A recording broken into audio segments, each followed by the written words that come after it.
Selamat datang di channel Simar Imam. Sembari mendengarkan tinggalkan like dan komentarnya bosku. Jangan lupa pasang headset kalian. Siapkan kopi dan camilan. Lupakan kenangan tentang mantan. Mari kita dengarkan sambil rebahan. Kembalinya Sang Raja. Bab 237. Bibi Zhao. Videonya baru saja diambil, dan sebelum Su Chen dapat berbicara, Lin Ruohan datang dan berkata sambil tersenyum. Hei, Xiaohan ada di sini. Melihat Lin Ruohan, Ibu Su di ujung telepon juga berkata sambil tersenyum. Yah, aku baik-baik saja hari ini. Aku tidak sibuk bekerja. Aku baru saja kembali dari makan malam bersama kakak Chen. Melihat Lin Ruohan dan ibunya berbicara dan tertawa di sana, Su Chen merasa tidak berdaya. Saya merasa seperti orang luar. Ngomong-ngomong, di mana kakakmu Chen? Minta dia datang. Ada yang ingin kukatakan padanya. Keduanya mengobrol sekitar setengah jam sebelum Ibu Su mengingat Su Chen. Saudara Chen, Bibi Zhao memanggilmu. Saat ini, Su Chen sudah selesai mandi. Ada apa, Bu? Kata Su Chen sambil menyeka rambutnya. Bisakah kamu kembali akhir pekan depan? Kakekmu sedang merayakan ulang tahunnya. Aku tahu dia selalu ingin bertemu denganmu setelah kamu kembali. Aku selalu mengatakan hal-hal baik kepadamu sebelumnya, tapi kali ini aku tidak bisa menghentikanmu. Aku bersikeras untuk menemuimu. Oke, aku akan kembali minggu depan dan melihat-lihat. Su Chen setuju tanpa berpikir. Pertama, karena semuanya di sini sudah ditangani dan saya tidak melakukan apa-apa, meskipun ibu saya tidak menelepon saya harus kembali dan menemui mereka. Kedua, meskipun orang tua ibu saya tidak terlalu baik, kakek saya memperlakukan saya dengan cukup baik. Kalau tidak, keluargaku tidak akan bisa bertahan di sana, dan cepat atau lambat mereka akan dibunuh oleh kedua paman itu. Saat itu, kamu bertanya pada Xiaohan. Jika dia tidak sibuk bekerja, kamu bisa membawanya kemari. Aku sudah lama tidak bertemu dengannya. Oke, kata Su Chen. Setelah memulai bisnis, ibu dan anak itu mengobrol sebentar sebelum menutup telepon. Saudara Chen, kakekmu sedang merayakan ulang tahunnya. Tidak baik bagi saya sebagai orang luar untuk pergi ke sana. Dan perusahaan memiliki banyak tumpukan dokumen akhir-akhir ini, dan masih banyak hal yang harus saya tangani. Tidak apa-apa. Tidak masalah jika kamu tidak ingin pergi. Itu bukan masalah besar. Yang terpenting adalah saya sangat merindukan Bibi Zhao. Lin Ruohan berkata dengan malu-malu, biarkan saya memeriksa waktunya. Jika saya bisa meluangkan waktu, saya akan pergi ke sana. Jika saya tidak punya waktu, maka saya akan pergi ke sana. Sana sesudahnya. Oke. Keesokan paginya, dalam perjalanan ke sekolah, ponsel Su Chen berdering di sakunya dan menemukan serangkaian kode yang kacau. Tidak ada keraguan bahwa itu pasti Xiaoning. Su Chen, ada apa denganmu? Begitu panggilan tersambung, Xiaoning terdengar berteriak di ujung telepon. Apa yang terjadi? Kamu benar-benar melemparkanku ke platform Nebula. Apakah kamu ingin aku mencarikannya untukmu? Xiaoning, kamu membuatku pingsan, dan kamu tidak meneleponku ketika kamu pergi. Apakah kamu masih memiliki sopan santun? Aku tidak pernah menjadi seorang pria sejati. Su Chen berkata dengan tenang, jika ada yang harus kamu lakukan, katakan saja padaku secepatnya, jangan buang waktuku. Jelas sekali bahwa kemarahan Xiaoning dapat dirasakan di ujung lain telepon, tetapi karena kekuatan dan status istimewa Su Chen, dia tidak berani melangkah terlalu jauh dan berkata, kamu membunuh Luo Jiuyuan sebelumnya, dan sekarang keluarga Wu siap mengambil tindakan. Aku tahu kamu tidak takut pada mereka, tapi berhati-hatilah dengan orang-orang di sekitarmu. Kudengar mereka telah menyiapkan banyak trik jahat. Hati-hati. Terima kasih atas pengingatnya. Setelah mengatakan itu, Su Chen menutup telepon dan berkata pada dirinya sendiri. Aku tidak membunuhmu terakhir kali. Kamu benar-benar tidak berubah pikiran. Setelah seharian nongkrong di sekolah, tiba-tiba saya menerima telepon dari Lin Ruohan ketika sekolah usai. Saudara Chen, apa yang kamu lakukan? Siap untuk kembali. Kalau begitu datang dan jemput aku. Aku di McKellar Mall. Aku membeli banyak barang dan aku tidak bisa mengambilnya sendiri. Tunggu aku di sana dan segera datang. Namun ketika Su Chen bergegas ke McKellar Plaza, dia menemukan Lin Ruohan dikelilingi oleh lebih dari selusin tas tangan, besar dan kecil. Saya hampir pindah mal ke rumah. Apa yang kamu lakukan, membeli begitu banyak barang? Kata Su Chen. Bukankah kakekmu berulang tahun minggu depan? Aku baru saja membeli beberapa barang, serta hadiah untuk Bibi Zhao dan Paman Su. Kamu bisa membawakannya untukku jika waktunya tiba. Kami sudah saling kenal sejak kecil. Kami seperti keluarga. Mengapa kami membeli begitu banyak barang? Tidak apa-apa, itu sopan, itu yang harus dilakukan junior. Su Chen tersenyum dan tidak berkata apa-apa. Bagaimanapun, Lin Ruohan bermaksud baik. Ayo pergi makan. Su Chen menunjuk ke Menara Haiyan di seberang dan berkata. Sejak saya membeli tempat ini, saya sudah lama tidak makan di sini. Berjalan. Lin Ruohan berkata sambil tersenyum, tidak sopan sama sekali. Kamu bisa makan apapun yang kamu mau. Saudara Chen, barang-barang di sini tidak murah. Jika saya memesan dengan santai, saya khawatir Anda tidak akan memiliki cukup uang di saku Anda. Mereka tidak berani mengambil uang saya. Cih, sesumbar saja. Aku tidak melakukan amal, jadi kenapa aku tidak mengambil uangmu?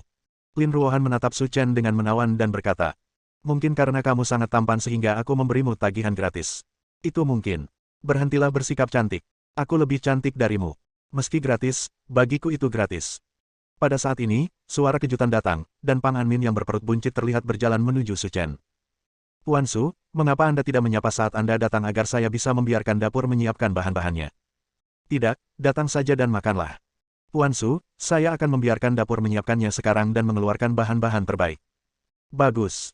Setelah mengatakan itu, Pang Anmin pergi dengan tergesa-gesa, meninggalkan Lin Ruohan yang menatapnya sejenak. Saudara Chen, apakah kamu kenal pria gendut itu? Saya membeli tempat ini sebelumnya, dan dia bekerja untuk saya. Apa? Kamu membeli gedung Haiyan? Lin Ruohan berkata tidak percaya. Rasanya tidak enak, jadi aku membelinya. Lin Ruohan, ini alasan yang sederhana dan kasar. Tidak butuh waktu lama sampai hidangan yang mereka pesan tiba.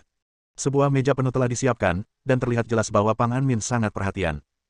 Bagi wanita, berbelanja adalah pekerjaan fisik, belum lagi Lin Ruohan membeli banyak barang. Meski tidak mengatakannya secara eksplisit, dia sudah lapar. Setelah makanan disajikan, mereka berdua mulai menggunakan sumpitnya. Tetapi karena dia berada di luar, meskipun Lin Ruohan lapar, dia akan mempertahankan keanggunannya sebagai seorang wanita.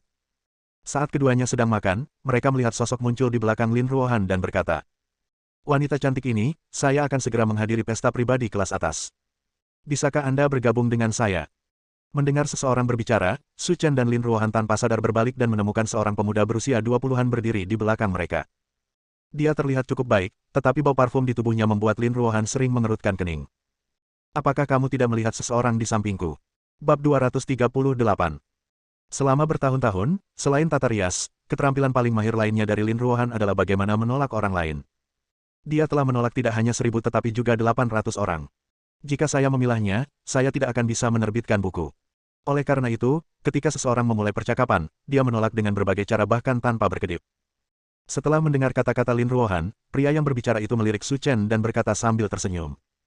Saya benar-benar minta maaf, wanita cantik ini, saya baru saja lupa memperkenalkan diri. Nama saya Zhong Boyuan, saya manajer umum grup Jiangan Hangyuan, dan presiden grup, Zhong Hangyuan, adalah ayah saya. Aku tidak bertanya tentang pendaftaran rumah tangga keluargamu. Tidak perlu memberitahuku hal ini. Setelah mengatakan itu, Lin Ruohan juga memasukkan sepotong daging ke dalam mangkuk Su Chen. Saudara Chen, coba ini enak. Melihat kemesraan keduanya, Zhong Boyuan merasa sedikit malu. Dengan begitu banyak orang yang menonton, bukankah ini sebuah tamparan di wajah? Wanita cantik ini, saya tahu bahwa pria di sebelah Anda bukanlah orang yang sederhana, tetapi sebagai bos kecil Menara Haiyan, saya pikir dia sama sekali tidak layak untuk Anda. Apakah ini ada hubungannya dengan apakah dia layak atau tidak? Dia adalah saudaraku. Kita, saudara laki-laki dan perempuan, ada di sini untuk makan. Apakah kita harus berbakat dan cantik? Lin Ruohan bertanya balik, selain itu, bahkan dari sudut pandang penampilan, akan lebih pantas bagi kita berdua untuk makan malam bersama. Mendengar ini, para pengunjung di Menara Haiyan mencibir. Wanita ini sebenarnya bukan lampu hemat energi. Dia bisa membuat pria itu terdiam hanya dengan beberapa kata. Sungguh menakjubkan. Jangan katakan itu. Wanita masa kini semuanya berkulit tipis. Jangan lihat dia bersikap dingin sekarang. Dia mungkin akan setuju dengan pria itu suatu saat nanti. Apa yang kamu katakan masuk akal. Meskipun Zhong Boyuan tidak setampan pria itu, tampaknya dia seharusnya lebih kaya. Itu tidak bisa dihindari. Lagi pula, tidak ada orang yang punya masalah dengan uang. Sebagai seorang playboy pada umumnya, Zhong Boyuan benar-benar mencemooh gelar kakak dan adik seperti itu dan memandang rendah mereka sama sekali. Saya hanya berpikir bahwa wanita ini hanya berbohong kepada saya. Dia yakin bahwa tidak ada wanita di dunia ini yang tidak bisa dia menangkan.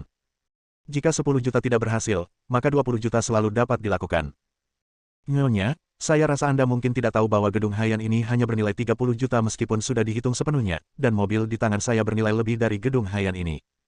Apakah Anda masih ingin menolak saya? Apa? Ya Tuhan, itu Bugatti Veyron. Itu mobil sport kelas Taipan seharga 34 juta. Ini gila, ini sama sekali bukan generasi kedua yang kaya raya, ini hanya yang terbaik. Tidak ada perbandingan sekarang. Meskipun rumah Haiyan juga bernilai 30 juta, itu adalah kekayaan seluruh keluarganya, dan dia baru saja membeli mobil senilai lebih dari 30 juta. Keduanya tidak ada perbandingan antara orang-orang dengan status berbeda. Petik 2. Bukan. Sepertinya wanita ini akan disingkirkan. Sekarang benar-benar berbeda. Dulu, wanita cantik hanya pantas untuk yang kuat, tapi sekarang mereka hanya layak untuk orang kaya. Mendengar diskusi semua orang, kesombongan Zhong Boyuan terpuaskan belum pernah terjadi sebelumnya, dan dia berkata sambil tersenyum. Cantik, apakah kamu sudah mengambil keputusan sekarang? Ya. Zhong Boyuan tersenyum, karena kamu sudah membuat keputusan, ikutlah denganku. Lingkungan di sini sama sekali tidak layak untukmu. Aku bisa mentraktirmu restoran yang lebih baik. Saudara Chen, kamu memerlukan kuncinya. Di saku celanaku. Segera, Lin Ruohan merogoh saku celana Su Chen, lalu mengeluarkan kunci mobil Ferrari Enzo. Saya tidak akan mengendarai mobil dengan harga kurang dari 300 juta yuan.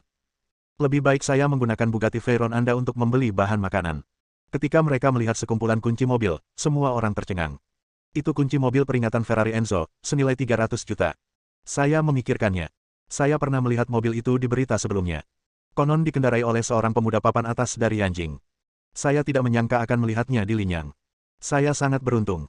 Tidak, saya harus merekam TikTok, pasti populer. Mereka yang berani membeli Bugatti Veyron tentunya adalah mereka yang memiliki riset mendalam terhadap mobil sport. Dan Zhong Boyuan tidak terkecuali. Tentu saja saya juga mengenali kunci mobil itu. Sebagai perbandingan, Bugatti Veyron saya hanyalah omong kosong. Ini terlalu memalukan baginya. Pergilah, aku terlalu malas untuk berurusan denganmu, jangan halangi aku untuk makan di sini. Haha, sekarang menarik. Aku berani pamer ke pemuda papan atas. Sekarang aku harus ditampar mukanya.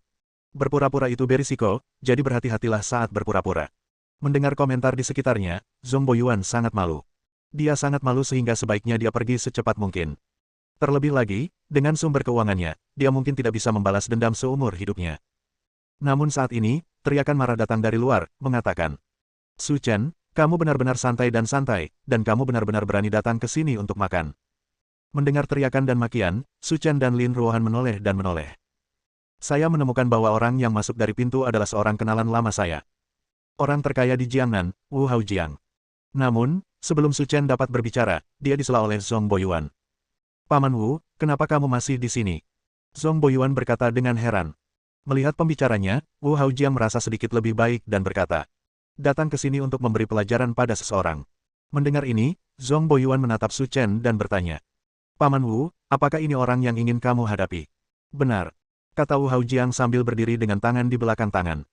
Mendengar hal tersebut, para pengunjung di restoran Haiyan semuanya menunjukkan ekspresi sombong dan bermain-main dengan rasa. Pria parubaya ini terlalu cuek. Dia mengendarai mobil mewah seharga 300 juta, dan kekayaan bersihnya pasti luar biasa. Bagaimana dia bisa menjaganya? Dasar bibi, tahukah kamu siapa Paman Wu? Zhong Boyuan mengumpat dengan keras, biar ku beritahu. Paman Wuku adalah orang terkaya di Provinsi Jiangnan, dengan kekayaan bersih hampir 100 miliar. Anak ini adalah sampah di depan Paman Wuku. Apa? Orang ini sebenarnya adalah orang terkaya di Jiangnan. Awalnya, semua orang mengira pria parubaya ini idiot. Tapi sekarang, menurutku tidak lagi. Itu adalah orang terkaya di Jiangnan dengan kekayaan bersih hampir 100 miliar. Bahkan jika dia adalah pemuda terbaik di Yanjing, mustahil untuk bersaing dengannya. Bagaimanapun, orang-orang seperti itu memiliki status tertentu di seluruh Tiongkok. Menghadapi komentar semua orang, Su Chen makan dengan tenang dan berkata dengan suara rendah. Aku membiarkanmu melarikan diri terakhir kali. Kupikir aku akan membiarkanmu hidup beberapa hari lagi. Aku tidak menyangka kamu akan datang ke pintu begitu cepat. Kalau begitu, ayo bersihkan kamu. Bersambung.